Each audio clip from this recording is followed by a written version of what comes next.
Bonjour à toutes et bonjour à tous, bienvenue sur ma chaîne Demi Univers Crypto, j'espère que tout se passe bien pour vous, vous avez passé un bon samedi, nous sommes le dimanche 8 janvier 2023, comme tous les dimanches, on fait un petit récap de la semaine, ce qui s'est passé du 01 au 08, donc janvier 2023, comme je viens de vous le dire. Pour voir un petit peu la tendance, c'est pour se rappeler, hein, moi je fais ces vidéos-là, je vous en fais profiter, j'espère que ça vous fait plaisir, mais je l'ai fait pour me souvenir dans le futur, quand je reviendrai un peu en arrière, ça me permettra sur une vidéo de revoir un petit peu ce qui se passait dans le passé, hein. C'est pour ça que je les classe un petit peu comme ça, c'est bien de temps en temps, on a toujours besoin de revenir en arrière et X mois après, pour savoir un petit peu les événements, ce qui s'était passé à ces moments-là, c'est comme ça, hein, moi c'est des habitudes que j'ai en tout cas depuis très longtemps et je les continue avec la crypto, hein. Je le faisais dans mon traditionnel, je le fais avec la crypto. Allez, on avance, on a un marché, là en parlant de monde traditionnel, on va regarder le S&P 500, la carte du S&P 500 en une semaine puisqu'on fait une vidéo sur la semaine passé, eh bien on avait un marché quand même vert, hein, dans l'ensemble, hein, avec du rouge, hein, on voit Microsoft moins 5,57%, Tesla 5,74% en moins, et d'autres, Apple qui réfléchit, Google qui réfléchit, voilà, d'autres qui réfléchissent. Mais on a un marché, on voit bien une petite dominance quand même verte dans l'ensemble, ça fait toujours plaisir. Et pour la crypto, on a sur une semaine une dominance aussi, hein, une dominance pas mal verte. On revient sur les deux, on va se mettre en journée pour voir la dernière journée, hein, pour se faire une idée. Le S&P 500, eh bien, lui plutôt, hein, on est très corrélé évidemment à ce marché-là, mais là on voit bien que lui est très très vert, et nous on va regarder sur le marché de la crypto en général dans la dernière journée, plutôt à hésiter.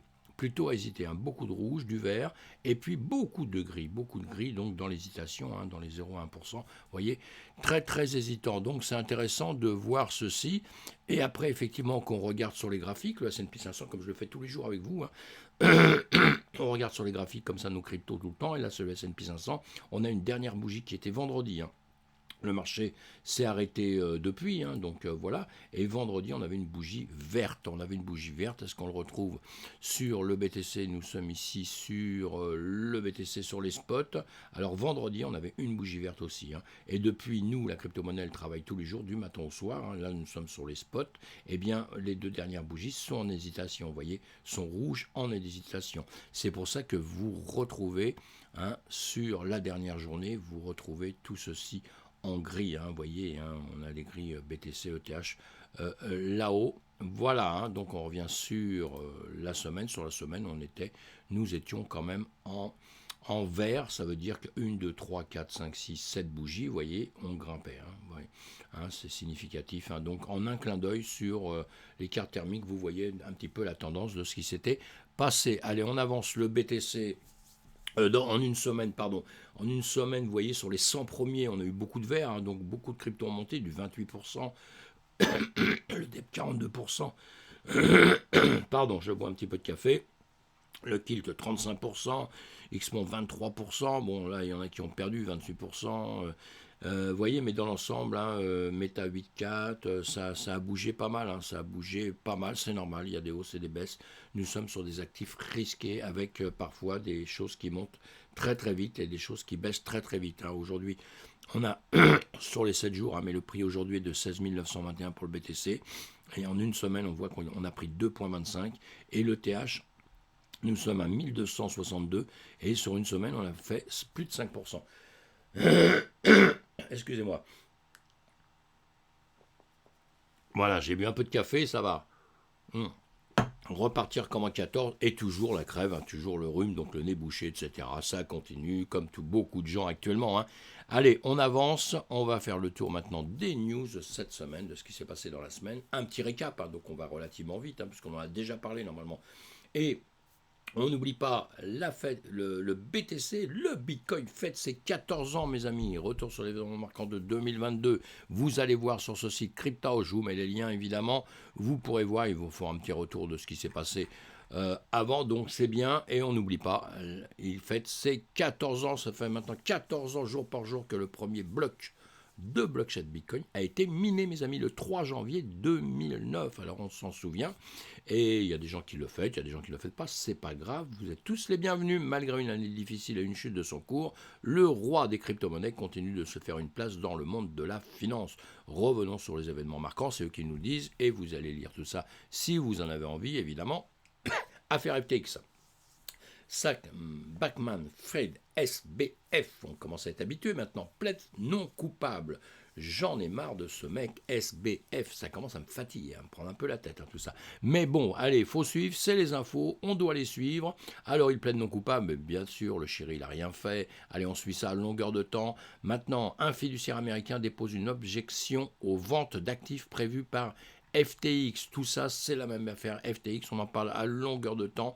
Et là, voilà, un administrateur américain a déposé samedi une objection au plan de l'échange de crypto-monnaies en faillite FTX de vendre ses contrats à terme sur des devises numériques et sa chambre de compensation Ledger X ainsi que des unités au Japon et en Europe selon un dossier judiciaire. Voilà, vous lisez tout ça si vous en avez envie. L'affaire FTX, on continue à en parler à longueur de temps. Cette semaine, c'était encore d'actualité et je pense que pendant quelques semaines, on sera toujours à dire, tiens, hop, chaque dimanche, je vous dirai l'affaire FTX. Après, on va creuser à longueur de temps.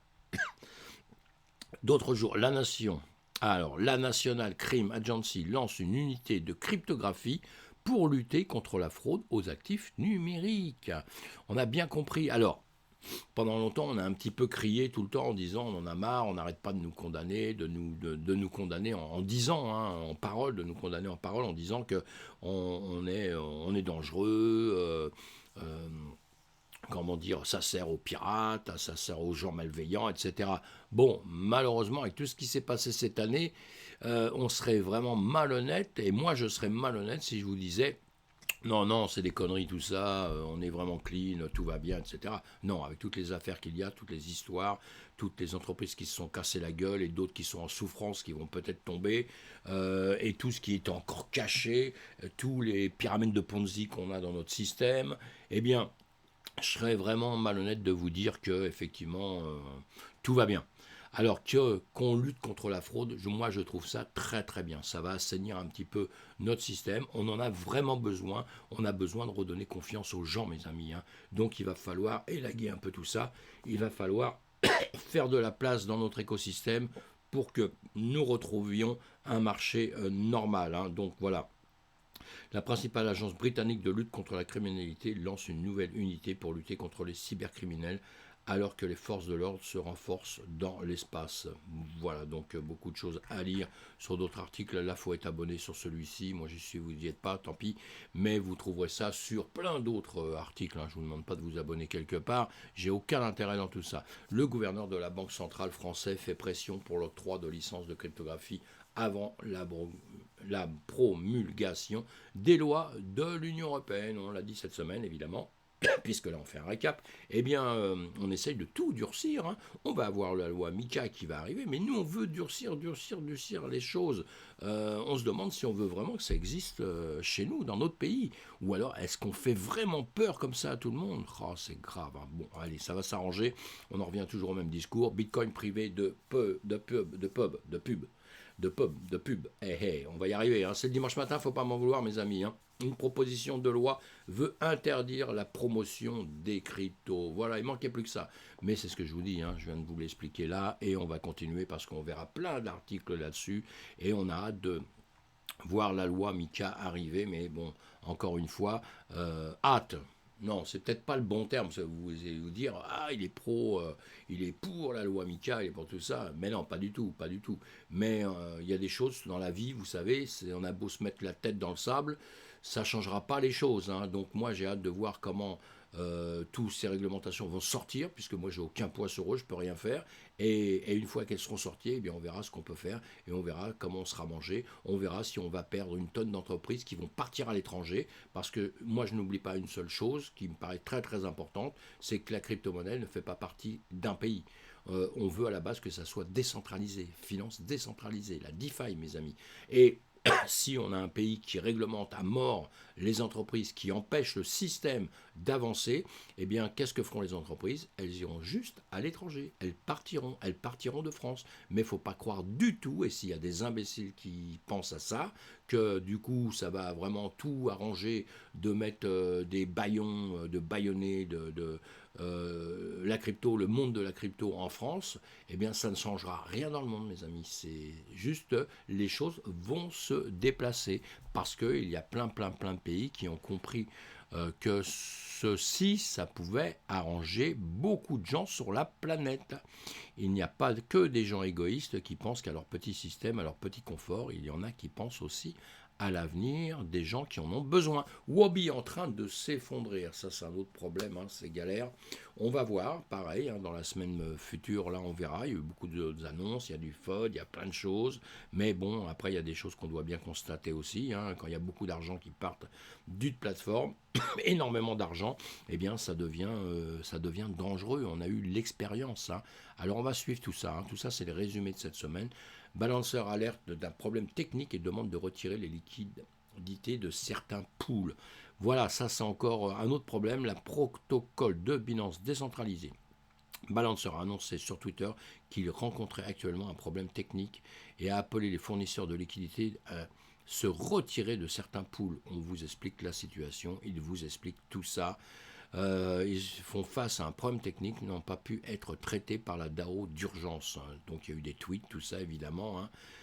Le protocole a appelé les fournisseurs de liquidités à retirer leurs fonds des pools de liquidités le plus vite possible. Voici la liste LPS concernée, dollars, machin, je vous laisse tout ça, hein. Vous lirez tout ça. Les LPS, c'est les jetons de liquidité, les pools de liquidité, hein, c'est les jetons qui nous servent à ça. Eh bien, voilà, c'est bien embêtant tout ça. Il va falloir aller faire très attention si vous êtes dedans. Je pense que vous êtes déjà prévenu, donc vous avez déjà agi, évidemment, et on va suivre ça de près pour voir un peu, encore une fois, ce qui va se passer. Lettre ouverte sur l'acquisition de Vol. Alors ça, je vous l'ai déjà expliqué, je ne vais pas le réexpliquer, hein. Mais Nexo n'a pas l'air content contre Vol et tout ça. Il y a pas mal de lectures à faire, c'est très intéressant, je vous en ai parlé dans la semaine, on passe un peu sinon on va rester trop longtemps. Et Binance rejoint l'association de certifiés de sanctions spécialistes ACSS pour renforcer les normes de conformité au sein de l'industrie de la cryptographie. On en a parlé aussi, Binance avance. Nous sommes ravis d'annoncer que nous avons rejoint l'association of Certified Sanctions Special, mon anglais est extraordinaire, ACSS, la seule organisation au monde réunissant des professionnels de la conformité aux sanctions. Voilà, allez hop, pareil, vous lisez tout le reste. Vous avez vu qu'on peut parler de régulation, hein, on peut en parler clairement, calmement, etc. Que de toute façon, tout tourne autour maintenant de la sécurité et dans notre écosystème, tout tourne autour de ça aujourd'hui, hein. La progression des entreprises, etc., les niveaux techniques et tout, c'est extraordinaire. C'est extraordinaire, moi je suis un passionné de ça, mais la sécurité, pour l'adoption un petit peu du grand public, pour l'adoption, et le grand public, ça veut dire quoi? Ça veut dire dans un système avoir beaucoup de clients, et quand il y a beaucoup de clients dans un système, ben, il avance, hein, évidemment, il grossit, il devient puissant, il existe, eh bien, il va falloir, hein, subir les régulations, faire avec, et il va falloir surtout sécuriser tout notre système, hein, les blockchains, les ponts, etc., entre tout ça, les ponts qui vont se passer entre les diverses entreprises, tous les points sensibles où justement aujourd'hui on est hacké, on a des soucis, et il va falloir réussir à faire avec aussi tous les gens qui essayent de truander en passant par des plateformes, en construisant des sociétés qui sont juste bidons pour nous arnaquer. Donc il va falloir qu'on arrive à gérer tout ce genre de problème. J'en parle beaucoup, pourquoi? Parce que c'est un gros problème de notre écosystème, hein. Moi, je souhaite que ça grossisse, hein. Et plus il y a d'argent qui vont disparaître, moins ça va grossir, plus on va nous disparaître, mes amis. Allez, la SEC existe des garanties de Binance pour l'acquisition de Voyager. Ils voulaient prendre Voyager, ils ont dit halte là, il nous faut un peu plus d'infos. Donc, on va voir aussi comment ça va se passer avec le temps. Tout ça, ça s'est passé cette semaine. Coinbase écope d'une amende de 50 millions aux États-Unis. Et voilà. La crypto-bourse va payer une amende de 50 millions de dollars pour violation des lois anti-blanchiment. Coinbase devra également investir la même somme pour renforcer son programme de conformité. On tourne en rond, hein, sur tout le temps les mêmes problèmes. Mastercard exploite Polygon pour l'accélérateur d'artistes Web3. Ça, c'est une bonne nouvelle, pas pour Mastercard, mais pour Polygon, et Mastercard aussi, évidemment, et c'est très bien qu'ils travaillent avec Polygon. C'est pas mal Polygon, j'aime bien, moi, il y a pas mal de blockchains que j'aime bien. Après, il va falloir le temps, hein, tout ça, encore une fois, comme je vous disais tout à l'heure, notre BTC est un grand bébé, hein, mais il ne faut pas oublier que lui, il a 14 ans et que les autres sont nés après le Bitcoin. Donc ils sont encore plus jeunes. On a tout un écosystème qui n'est pas majeur, mes amis, qui n'est pas majeur. Donc actuellement, on peut pardonner toutes les erreurs qu'il y a. Mais si on veut que quelque chose grandisse bien, eh bien, il faut lui donner une bonne éducation, il faut lui apprendre ce qui est bien, ce qui n'est pas bien. Et évidemment, sinon on fera que des voyous. C'est comme ça. Et ben, nous, on ne veut pas faire un voyou de notre système. Donc c'est pour ça qu'on doit supporter un peu des choses qui viennent de l'écosystème, du système classique, du système financier classique, hein, puisqu'il existe depuis longtemps. Il fait des preuves aussi. Je sais qu'il y a plein de gens qui n'aiment pas du tout ce système financier, mais quand même, il protège un petit peu certaines personnes. Moi, je suis pour la DeFi, je vous dis tout de suite, je suis pour un système de finance décentralisée. Mais finance décentralisée, ça ne veut pas dire faire n'importe quoi, mes amis. Je le pense sincèrement. Sinon, encore une fois, je me répète aujourd'hui, on n'existera pas. Solana serait-il sauvé par le même coin bank? Voilà, on a vu, hein, il a fait un petit bond, celui-ci, je vous l'explique dans mes vidéos en semaine, donc on ne revient pas dessus. Et Solana, j'espère que ça va bien se passer. SuperRare supprime 30% de son personnel, ça aussi pareil, tout ça on en a déjà parlé, hein, mais c'est pour faire un petit récap, donc vous repartez sur les vidéos, ou alors vous lisez, je vous remets les liens ici, donc vous les lisez, et vous approfondissez un petit peu pour voir si tout va bien. Et les mineurs de Bitcoin rendent suffisamment d'énergie pour chauffer 1,5 million de foyers pendant la tempête hivernale au Texas. Ça, c'est super, c'est une bonne chose, puisque le minage, c'est Bitcoin. Bon, il y a d'autres qui sont minés, hein, mais principalement, on parle toujours de Bitcoin, le patron, la patronne, le champion du monde, la championne du monde. Eh bien, beaucoup veulent un peu l'éteindre, on va dire, hein, ils ne veulent pas l'allumer, ils veulent l'éteindre. Et donc, tout ça parce que, soi-disant, ça consomme énormément d'électricité, c'est nuisible à la planète, c'est nuisible à tout le monde. Et bien, effectivement, là, on voit sur cet article que c'est pas si nuisible que ça et que ça peut aider aussi. Donc, vous allez lire cet article-là, c'est hyper intéressant.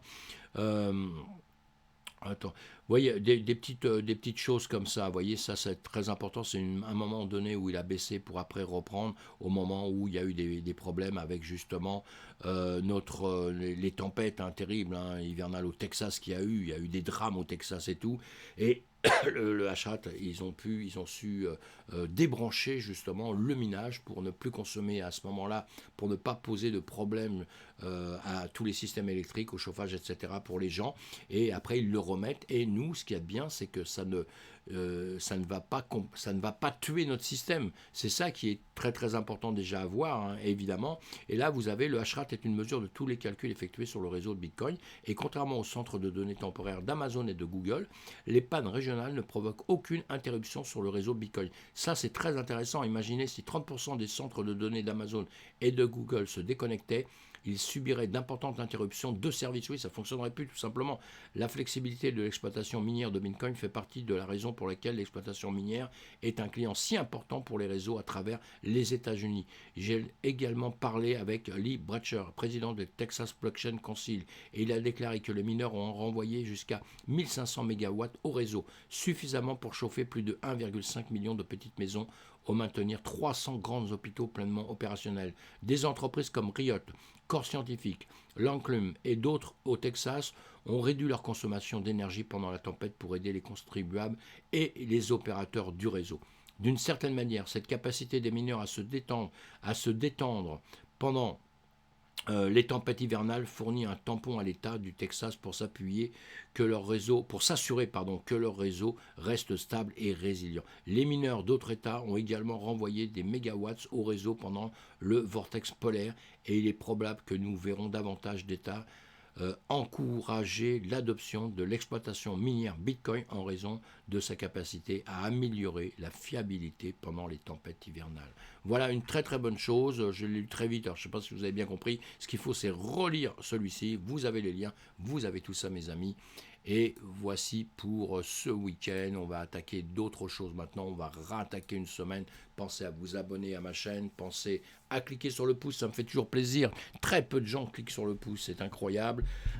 J'entendais toujours des, des youtubeurs disent cliquez sur le pouce, cliquez sur le pouce. Maintenant je comprends pourquoi, parce qu'effectivement on dirait que notre travail souvent ne plaît pas, les gens ne cliquent pas, ou alors donc on se demande pourquoi, ils cliquent pas pourquoi, parce que je pense que simplement c'est parce que on oublie, hein. Moi je le dis pas au début de mes vidéos, je le dis à la fin comme ça, mais c'est bon, on oublie de le faire. Moi quand je vais voir quelqu'un, bon, en règle générale je clique tout le temps sur le pouce pour l'encourager à continuer. Voilà. Mes amis, j'espère en tout cas que vous allez passer un bon dimanche, que tout va bien se passer pour vous, que vous allez entamer une super semaine. Évidemment qu'on a d'autres vidéos qui arrivent derrière, comme d'habitude, évidemment. Allez, à plus tard. Portez-vous bien. Portez-vous.